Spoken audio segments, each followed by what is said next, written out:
Thank you very much for joining me again.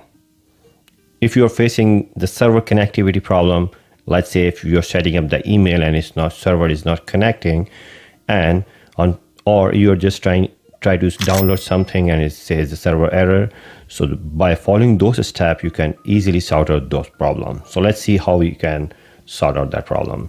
So when you go into the home screen, you'll find the file folder, which is the default in all iOS 18 and from 14 to 18, you'll find that thing.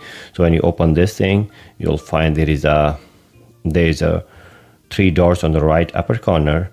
So when you go and hit on it, it'll show you the different menu.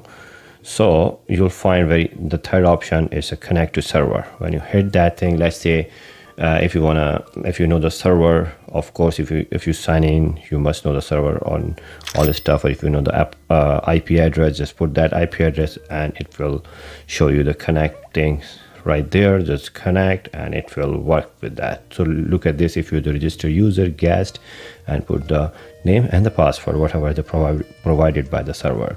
So if you like that video, thumbs up. I hope it will solve your problem. If you like that video, thumbs up, and see you in the next video.